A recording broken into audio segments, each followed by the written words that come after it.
Welcome back नाजरीन। ताजिरों की परेशानियों के ऊपर, दुकानदारों की मुश्किलात के ऊपर बात कर रहे हैं। हमारे साथ मौजूद हैं मोहम्मद अहमद शमसी साहब, शर्जील गोपलानी साहब और अतीक मीर साहब। उनसे गुफ्तगू करते हैं। मोहम्मद अहमद शमसी साहब, आपसे ये जानना चाहूँगी, जैसे कि अतीक मीर साहब ने एक पूरी सूरत हाल बताई कि कानून नाफिज करने वाले इदारे और जुर्म खुद एक साथ साथ चल रहे हैं और कोई एक्शन नहीं लिया जाता। इस तमाम सूरत हाल में हुकूमत का रोल क्या देख रहे हैं? हुकूमत तो कहीं नज़र नहीं आती। आप जो हुकूमत की बात कर रही हैं, मुझे ये बताइए कि ये सारी ज़िम्मेदारी जो ये अमन व अमान की ख़ास तौर पे मैं बात करूँगा और कराची की, ये ज़िम्मेदारी हुकूमत की है। हुकूमत का काम है कि कानून नाफिज करने वाले इदारों को, जिसमें पुलिस, रेंजर्स और दूसरे इदारे हैं, उनको इस्तेमाल करे, बर वक्त इस्तेमाल करे और इन सारे मामलात को रोके। लेकिन बजाय इसके कि हुकूमत इनको इस्तेमाल करे, कहा यह जाता है, कानून नाफिज करने वाले इदारे भी ये बात करते हैं अब तो कि जी हमारे हाथ पैर बंधे हैं, हम कुछ नहीं कर सकते जब तक हुकूमत हमें इस चीज़ की इजाज़त नहीं दे। आखिर वो कौन से अवामिल हैं कि हुकूमत क्यों नहीं चाहती कि शहर में अमन अमान कायम हो, तिजारती सरगर्मियाँ बहाल हों? हम ताजिर जो आज शोर मचा रहे हैं, जो हमारे साथ सूरत हाल है पूरे शहर में और ख़ास तौर पे साउथ के इलाके में, जिसमें ओल्ड सिटी एरिया तमाम शामिल है, ये इलाका बहुत ज़्यादा शिकार है इन सारी चीज़ों का। हम शोर ये सिर्फ इसलिए नहीं मचा रहे कि सिर्फ ताजिरों का मसला है, ये पूरी आवाम के हर तबका ज़िंदगी का मसला है जो बहुत ज़्यादा परेशान है इस वक्त इस सूरत हाल से। आप स्ट्रीट क्राइम्स की शरह देखें, आप लूट मार देखें, इसके बाद ये भत्ताखोरी, अगवा बराए तावान, लोगों की जान माल कुछ महफूज नहीं है। कारोबारी माहौल कैसे पैदा होगा, कैसे कारोबार होगा? महंगाई, लोड शेडिंग से लोग वैसे परेशान हैं, आपकी करेंसी डिवैल्यू हो रही है, उससे परेशान है। उसके बाद जब ये सूरत हाल अमनो अमान की आती है तो इस पर तो समझौता किया ही नहीं जा सकता।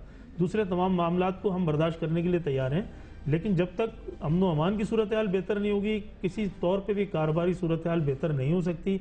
और जब तक लोगों की अपनी जान माल महफूज नहीं है, उनके बच्चे महफूज नहीं है, उनके घर महफूज नहीं है, तो वो किस तरह से कारोबारी सूरत हाल को बेहतर बना सकते हैं? गवर्नमेंट को रेवेन्यू किस तरह से जनरेट होगा? मुल्क की माशी सूरत हाल कहाँ जाके रुकेगी? ये कोई सोचने के लिए तैयार नहीं है।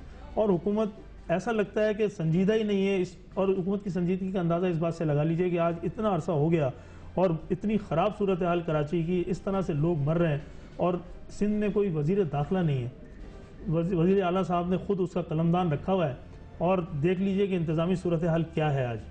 तो मेरी तो दरख्वास्त है कि सिर्फ नोटिस लेना बंद कर दें सदर ममलिकत साहब, वज़ीर आज़म साहब, और संजीदगी से ये सोचें कि कराची को की सूरत हाल को बचाना है, मुल्क की मईशत को बचाना है आपको, तो कराची की सूरत हाल को सही करना पड़ेगा।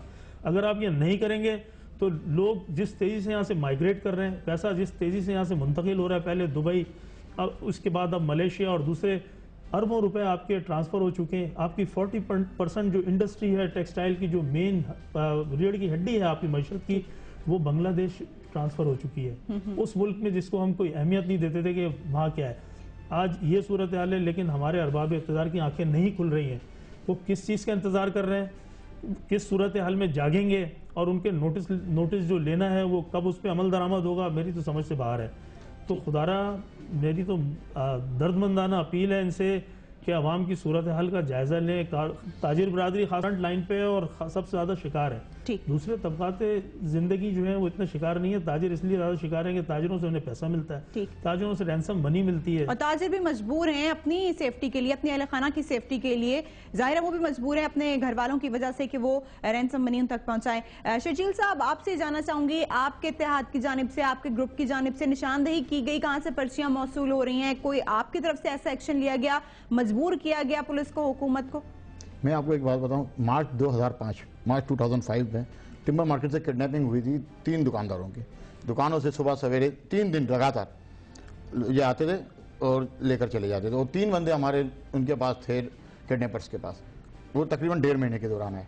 उस वक्त की जो गवर्नमेंट थी, हम लोगों ने उनको अप्रोच किया और उन्होंने हमें उस वक्त सिक्योरिटी प्रोवाइड की कि ठीक है हमारे पास फैसिलिटीज़ नहीं है, तो हमने इनको इंश्योर किया था उस वक्त कि भाई आप नफरी दे दें पुलिस, बाकी आपको फैसिलिटीज जो चाहिए हम देंगे, मोबाइल हम देंगे, वायरलेस हम देंगे, खाना हम देंगे, यूनिफॉर्म हम देंगे।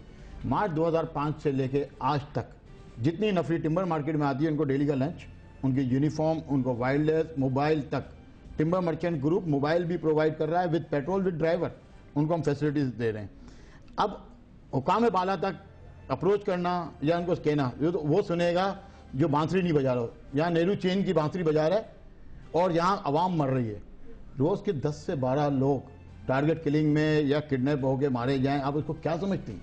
आप ये सोचें जो इदारे इंटेलिजेंस का जिनका काम है, आपकी पुलिस सिविल सोसाइटी की बैकबोन पुलिस होती है, ठीक है? आप समझिए, ये बार बार कोई भी पॉलिटिशियंस हमारे साथ बैठ के, तो एक लास्ट प्रोग्राम में भी एक पॉलिटिशियन बैठे थे और एक ही बात कर रहे हैं, यार हम आपको चीफ मिनिस्टर बना देते हैं, आप क्या करोगे? भाई हम चीफ मिनिस्टर तो बन नहीं सकते, ना हम बन पाएंगे, ना कभी आप बनने देंगे हम लोगों को, क्योंकि ये जागीरदारों का, वडेरों का मुल्क है, ये वही बनेंगे। हम ताजिर यहाँ पिसने के लिए हैं, हम अवाम यहाँ पिसने के लिए हैं। हम से गवर्नमेंट जितना टैक्स निचोड़ सकती है वो निचोड़ ले, KESC जैसा इदारा जितना हमें निचोड़ सकता है निचोड़ ले, इसके बाद रही सही कसर भत्ता माफिया पूरी कर दे, उसके बाद CID जैसे नाअहल लोग वो पूरी कर दें। हमारा तो कोई शहर में रहना दोभर हो चुका है। आप समझेंगे, आप यकीन करेंगे, मैं ऐसे ऐसे लोगों को जानता हूं जिन्होंने अपने स्कूल से बच्चों को उठा लिया है, वो अपने बच्चों की फीस नहीं दे पा रहे हैं। तो अब कल क्या होगा? ये बच्चे कल क्या करेंगे अगर आज आपने इनको नहीं देखें? आज ये जो वर्स्ट सिचुएशन है, अगर 2007 में 2008 में जब ये स्टार्ट हुआ था और हम चीख रहे थे, उस वक्त एक्शन ले लिया जाता, सानिया शेरशाह के ऊपर एक्शन ले लिया जाता कि हमने अपनी जाने हर तरीके से रिस्क पे नहीं लेकर आए, कि हम किस फोरम पे हमने जाके नहीं बोला, चाहे चैम्बर ऑफ कॉमर्स हो, चाहे federation of chamber of commerce हो, चाहे होम मिनिस्टर हो, चाहे IG सिंध हो, लेकिन इसके बाद आखिर में हमारी जानों का, हमारे बच्चों का, हमारे माल का, हमारे कारोबार को रिस्क पे लगा दिया गया। मेरे को तो ये लगता है, मेरी अगर आप सोच से बात करें या मेरी जगह आके आप देखें, मुझे तो ये लग रहा है कि हमारे हुक्मरान पाकिस्तानी नहीं है, शायद दुश्मन मुल्क के एजेंट या दुश्मन मुल्क के पेरोल पे हैं। ठीक, देखिए मेरा मुल्क है, मेरा घर है, मैं अपना घर क्यों खराब करूंगा? ठीक, हम कोशिश करें कि हुकूमत भी जान सकें इसके ऊपर कि ताजिर हर फोरम पर, हर जगह पर आवाज उठाते हैं, लेकिन उनकी सुनवाई क्यों नहीं हो रही उनकी सुनवाई, और ताजिर और आम आदमी इस शहर में अपनी जान हथेली पर लिए फिर आए, आखिर ऐसा क्यों है? इसके ऊपर बात करेंगे, लेकिन पहले एक ब्रेक।